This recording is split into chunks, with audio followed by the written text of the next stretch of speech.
Wouldn't it be cool to live a baseball life where you get to be part of the game, have an impact on the game?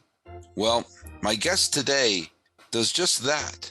He's not a player, he's not a coach, he's not a manager, but he does decide who gets a hit and who doesn't. It's an official scorer, amongst many other things in baseball. That's what we're going to be talking about today on Locked On MLB.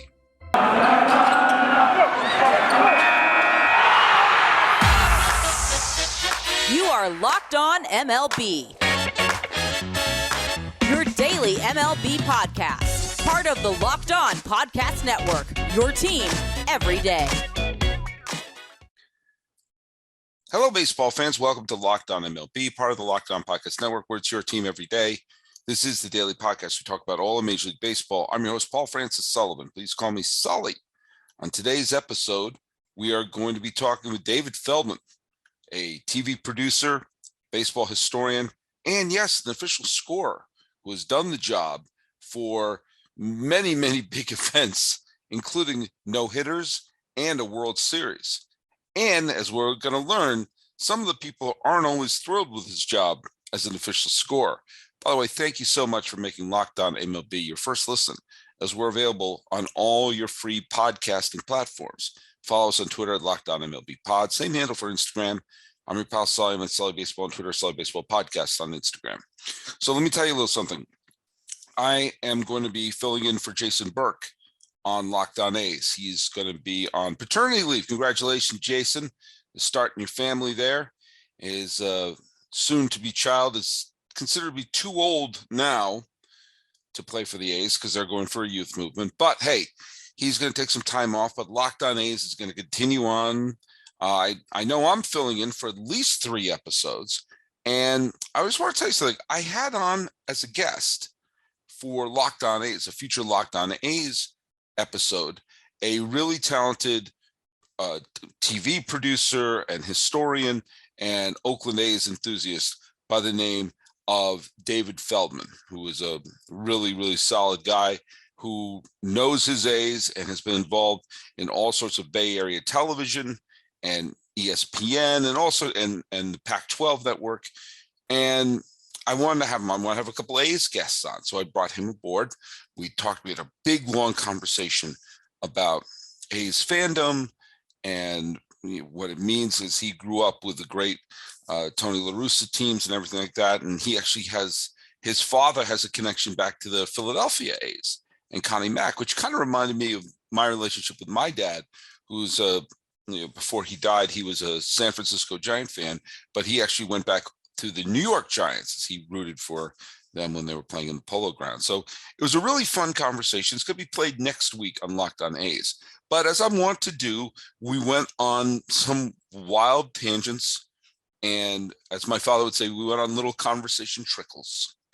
And one of the conversation trickles we went on was talking a little bit about the fact that he is an official scorer. He's been an official scorer on many games, World Series games. He mentions several World Series games that he was a scorer on, and also no-hitters, which for a scorekeeper, you would think would be really a whole lot of pressure. And it didn't really have anything to do with the A's, but I thought it was an interesting part of the conversation. So I took that out, and I'm putting it in here as today's episode of Locked On MLB. And we'll give you a little bit of a preview of the conversation that we had, which will be dropping on the Locked On A's feed. So please enjoy part of a really pleasant conversation I had with TV sports producer, A's baseball historian, and official scorer in Major League Baseball, Mr. David Feldman. Okay. Well, it's my great pleasure to bring to the show TV producer and baseball historian, veteran TV producer, many, many years as a TV producer, David Feldman, and an Oakland A's historian as well. Thank you very much for joining the program. No, thank you so much for having me, Sully. You are, first of all, just tell people a little bit about your background and some of the shows and some of the TV that they may have recognized some of your work for, whether there's people locally in Oakland or maybe even nationally. Well, I've had a hand in A's television broadcast since the early 90s, either as a stats person or as an associate producer or a scorebox operator, any different role to be on A's broadcast. So I've been on there for over 30 years. And then producing now, if you're watching college basketball on the Pac-12 network, if you're watching Pac-12 basketball on ESPN, I could be behind the scenes working on those. And then one other thing that's probably the most fun that I do is I'm also a Major League Baseball official scorer. So I score A's and Giants games, and that by far is my biggest thrill. Okay, I was actually going to ask you about that later, but you threw that out there right now. So if any of you wonder if I overly produce these podcasts, I have my notes of what I want to bring up. But David, you brought up right now, I'm just flipping over to that page right now. Okay, you're an official scorer. Yeah. That's power. That is power in your hands. And a lot of times you hear like, oh, we're waiting for the official score. We're waiting for the official score. That very well could be, if you're at the Oakland Coliseum or whatever the hell it's called now, that very well could be David Feldman's handiwork right there. So how did you get to be an official scorer? And just tell people a little bit of, the responsibility of what that entails. Yeah, it's for me, why it's so thrilling for me is I was never going to get my name in the box score as a baseball player. I was never good enough. But now my name's in the box score as the official scorer. And supposedly there's, there's even Baseball Reference is going to start doing pages on official scorers. So to get my own Baseball Reference page would be just amazing. The greatest website in the history of the planet Earth. No, there's no one comes close. Maybe IMDb, but maybe. Still. So I was in the press box a lot, either doing stats again on the TV broadcast. I also worked a little bit for the Associated Press, so I was always in the press box, and I was always the one complaining about the official scoring. I'd be the one who would go up to the scorer and say, "How could you give an error on that play? Or how could you give a hit?" So eventually, one of the scorers in the Bay Area passed away. They had an opening, and they pointed to me and they said, "Well, you're always bitching about the calls. You do it." And I said, "Gladly, this is awesome." And it's so much fun. It's taken me, I've done World Series games. I've been to Japan 4 different times as the official scorer. I'm probably the least paid person in the ballpark, but it's all worth it because you actually have a small impact on the game. All right, now the question is Stomper paid more than you? Yeah, it's probably Stomper is, and in all honesty, Stomper probably deserves it. Yeah, that he is literally the elephant in the room. But sorry, you're not gonna have a dumber joke than that. You buried the lead a little bit there. You were an official scorer in a World Series. Which World Series was that? So that was with the Giants. No, it was with the Giants. The Giants 2012 World Series. I was official scorer for Game 2 of that one. I did many playoff games. I've done almost all the A's playoff games since 2006. I think I've done all their playoff games. Unfortunately, they haven't gone very far, so I haven't had a chance to do extra playoff games. 3 of the Japan trips were the A's opening in Japan, and then one time was for the World Baseball Classic, where I went back there for 2 weeks in the Tokyo Dome, and that was a blast. That's one of my bucket list baseball trips, is the Tokyo Dome. I've dined because I just hear that it's like in terms of outside the United States and outside of North America, my 2 bucket list things to do as a baseball fan is the Tokyo Dome and the Caribbean Series. Ooh, and the reason is because they are both apparently just very culturally different than seeing a ball game in America, but no less passionate. In fact, you see the clips of how the packed it is in the Tokyo Dome, and the sort of the rhythmic chants of the bang of the sticks and getting so into each pitch. And likewise, the Caribbean Series, which is, they take so seriously, and they're really playing to win, and it's kind of what they want the World Baseball Classic to be in some ways. And those are, in terms of outside of North America, those are the 2. So your first time in Tokyo, was that when the Red Sox and the A's opened the series in was that after they won the World Series? Was that 05 or was it was 2008. Oh, 2000. Yeah, after they won the 2007 World Series, yes. Yeah, it's 2008. Daisuke Matsusaka had signed with the Red Sox, and he started for the Red Sox. And Manny had a big hit in game 1 against Houston Street, hit a ball off the wall. In game 2, the A's came back with Emil Brown hitting a 3-run homer and got to be the man of the match. And he got so much yen because they give this whole thing. But yeah, the games there are fantastic, especially when the Japanese teams are playing. When I was here for the World Baseball Classic and Team Japan would play, every hitter had their own song. And there's a bleacher band, basically. Oh, and they're out there with horns and instruments, and every player has a song. And it's awesome. And the energy in that place, 50,000 people, and it is a dome. It's kind of like the Kingdome meets Tropicana Field, kind of has that feel. So it's not a pretty place. And for a country that is so technologically advanced, that ballpark, which was built in the early 80s, has not changed at all. Right. The actual scoreboard, the official scorer actually runs the scoreboard. I learned this my first trip there in 2008. All of a sudden, people are telling me I have to put hit up on the board when there's a hit. I have to push the button. And everything's in Japanese. I have no idea what I'm doing, and I'm trying to figure out what button I'm supposed to push. It was a whole new thing. But the atmosphere in there is just unbelievable. When you said you had to operate it, my first thought was you had it was like the dude in The Natural, sort of sliding that, or you're the guy in the wall at Fenway Park sliding the numbers up there. So it's like you're saying, that's a hit, and you run down and you slide it down there. Okay, we're gonna get back to our conversation with David Feldman in just a little bit, but right now let's talk about Stance. I've been hearing a lot about Stance Apparel lately. They got a new line of active apparel. I think it would be a great gift for the holiday season. They have comfortable socks and all sorts of things. They're well-made socks, joggers, hoodies. They're so much better than the drab socks we wore as kids. Founded in 2009, Stance Apparel represents a radical reinvention of socks, underwear, and active apparel. With a sharp focus on comfort, quality, and creativity, Stance brings an atypical aesthetics alongside some of the pop culture's hottest collaborators for the ultimate in style and self-expression, because everything you wear should be a direct extension of who you are and how you feel.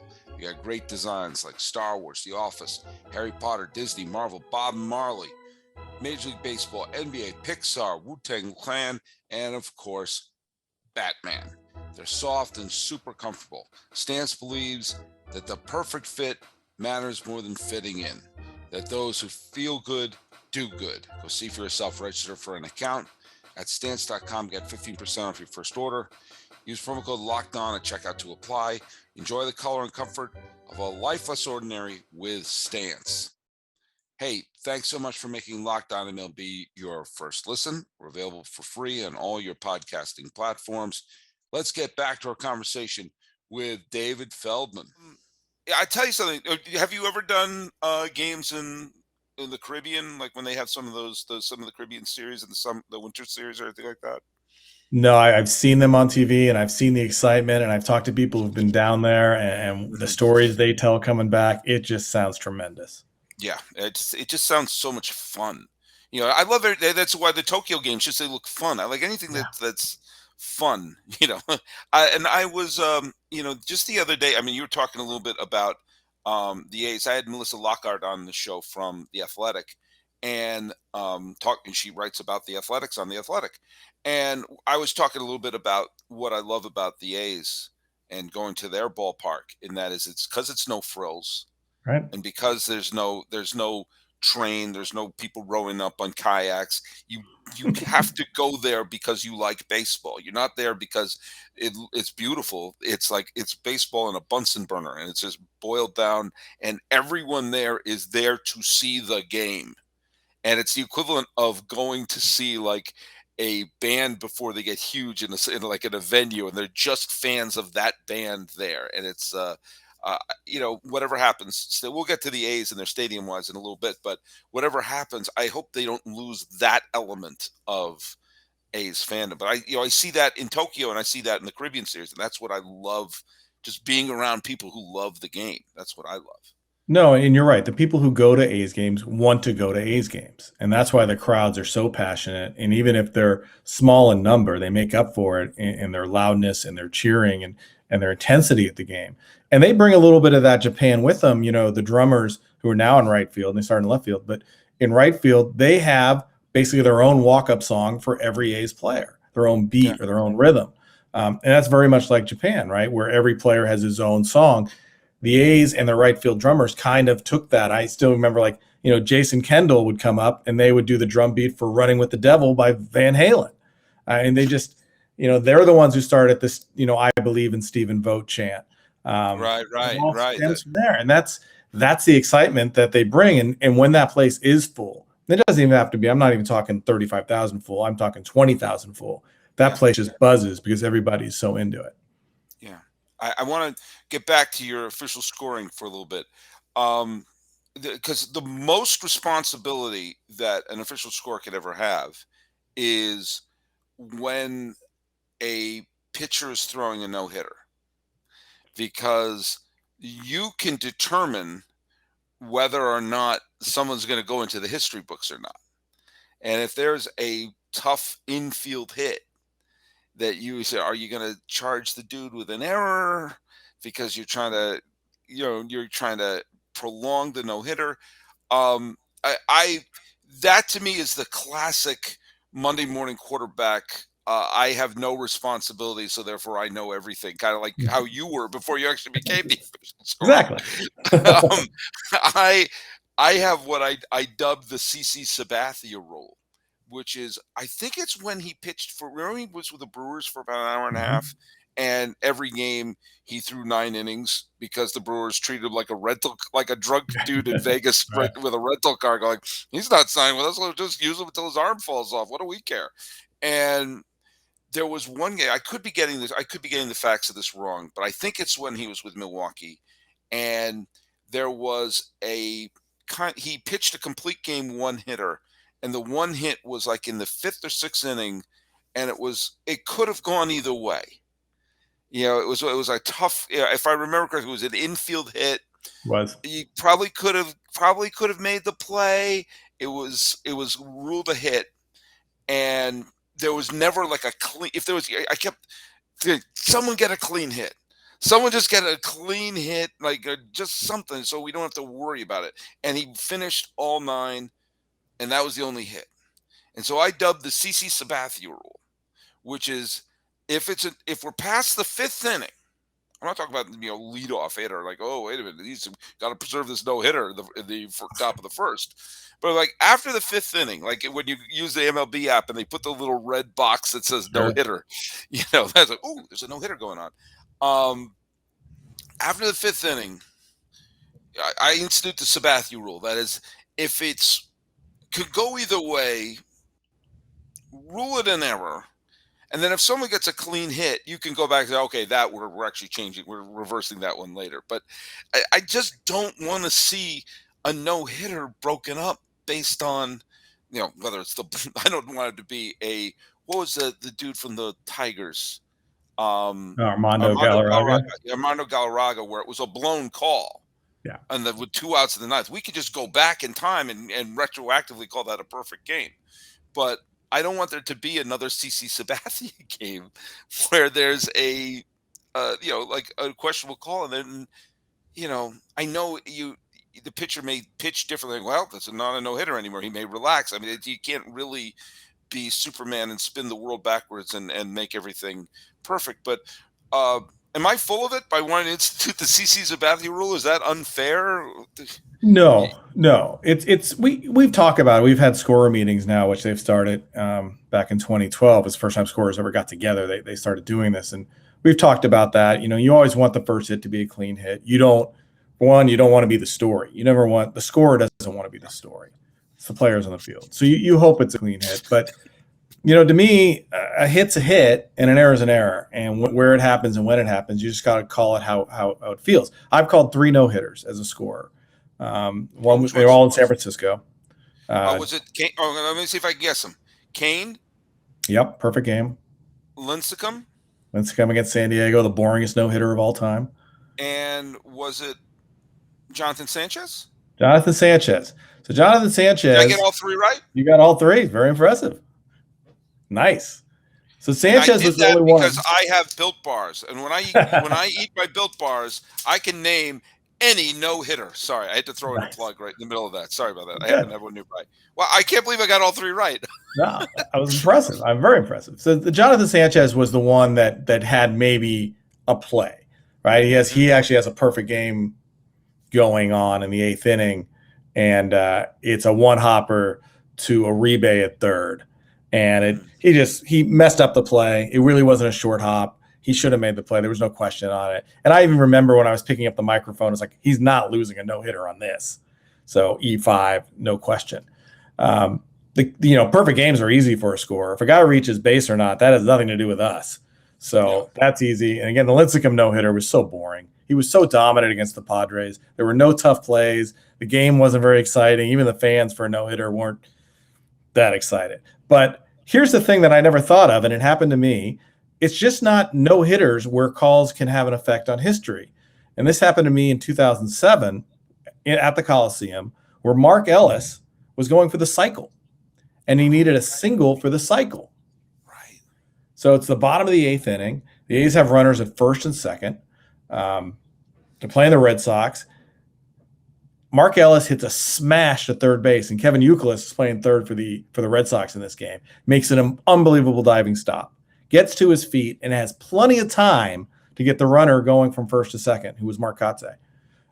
And his throw pulled the second baseman off the bag. So, to me, that's a fielder's choice, E5.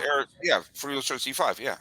I didn't even think it was a question. He robbed him of the hit when he made the great play at third, and he had the easy play at second. So they announce, error, and the whole crowd boos. I got 20,000 people booing me at the Coliseum. I felt like Jason Kendall for a little bit. They're just going, and so I'm like, okay. So game actually goes to extra innings. Ellis comes up again, hits a clean single, gets the cycle. Eric Chavez hits a walk-off home run. I remember that. So at the time, Eric Chavez was the only person who ever had the cycle at the Coliseum. So in the post-game locker room, they're asking him about Mark Ellis getting the cycle. Remember, he just hit the game-winning home run. He should be pretty happy. And he goes, he should have had the cycle twice. Make any sense? He goes, that should have been a hit. The official score should be shot and not invited back. In that order. If you're shot, then you're probably in either you're dead or you're in the hospital, and your desire to return back to where you were shot would probably not be very high. Probably not very high. Yeah, shot and not invited back. So he's at least polite about it. Just don't invite him back. But yeah, I never even thought about a cycle or situation like that. That would be my most controversial thing, which I didn't even think was controversial. Eric Chavez, he needed to talk to Barry Zito and find the sort of a calm zen at that point, because Zito was probably already on the Giants at that point. Maybe that's why.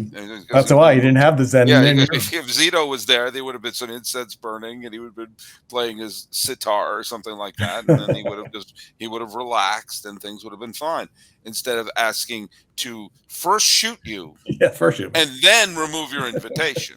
To me, the bullet to me lets me know I'm not invited. I've never been shot at.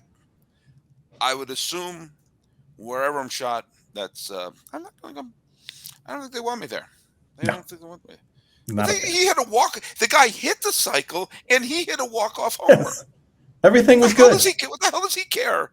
And what you described, unless you're lying here on Locked On MLB, unless you're telling a fib, and I probably did watch that game because I was in the Bay Area then, and it was a big Red Sox fan, so I probably was watching the game.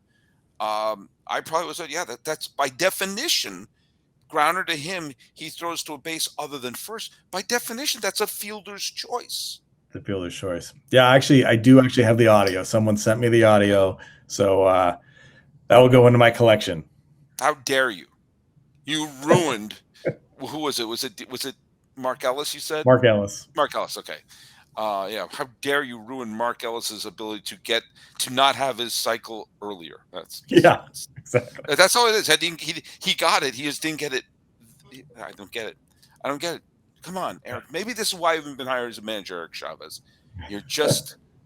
Someone read that quote and said, that's not who I want running this. That's not good. No, that's not good. Okay, we're going to get back to David Feldman in just a little bit, but let me just remind you that BetOnline remains your number one spot for all your sports action this season. Head to our new updated mobile website to sign up today and receive your 50% welcome bonus on your first deposit. Just use promo code LOCKEDON to receive your bonus from basketball, football, NHL, boxing, UFC, right down to your favorite Las Vegas casino games. Don't wait to take advantage of all the amazing offers available for the 2021 season. BetOnline is the fastest and easiest way to bet on all your favorite sports. BetOnline is where the game starts. Okay, so look at it was a fun conversation I had with David Feldman, and the remainder of the conversation is going to be played as a part of Locked On A's over the next week or so. Go check us out at Locked On MLB Pods or follow me at Sully Baseball, and you can find out when the next series of that conversation is going to start, and the ones that I'm going to guest host on Locked On A's. So, look, we're in the middle of a lockout, so there's no real news to tell. Even an article by Anthony Franco on MLB trade rumors was saying they're not even going to be discussed in the core economics until January. So, we're just going to try to set this one out and just get through it here. The holidays are starting up. Hey, we're going to wish a Locked On MLB happy birthday to probably the biggest name of was born today is probably Alcides Escobar. Alcides Escobar was a Brewers farmhand, lest we forget, and he was part of the Zach Greinke trade when Zach Greinke was traded to the Royals, traded by the Royals to Milwaukee. That turned out to be a pretty great trade. That was kind of I guess the exception that proves the rule in terms of trading away a stable veteran for prospects, as Zach Greinke was a former Cy Young Award winner, and he was dealt to Milwaukee, and the Brewers traded away Alcides Escobar, Lorenzo Cain, and Jake Odorizzi, who was part of the deal that gave the Royals both James Shields and Wade Davis. So that's a rare instance. That's where trading away, or maybe that's a sign that they had a good front office. But either way, Alcides Escobar was a huge part of why the Royals won the World Series in 2015 and was the ALCS MVP against Baltimore it was against Toronto. They beat Baltimore in 2014. They beat Toronto in 2015. So happy birthday to Alcides Escobar. It would have been the birthday of Mike Flanagan, who was really one of the best pitchers for a period of time in the late 70s and early 80s. So look, keep your eye open. We're going to have some interviews that are going to be part of Locked On A's. They cross over a little bit to Locked On MLB. We have some really cool guests coming up, and I've been getting some more emails about rules changes and things that you change in the game. So I'm going to try to cover as many of those as possible. And so thanks keep sending them in. If you have requests for topics, we're filling in a podcast during a lockout. So keep them firing at me. We'll see what we can do. Either way, hey, David Feldman, thanks for being part of this show. And you're going to hear the rest of it on Locked On A's. Thanks for making us your first listen. Make Locked On A's your second listen. What should be your third listen? That should be Locked On Bets with your boy Q and expert analysis from Lee Sterling. Hey, this has been Locked On MLB for what day is it? It's the 16th day of December. Wow, we better get our shopping done pretty soon. I'm your host, Paul Francis Sullivan. Please call me Sully.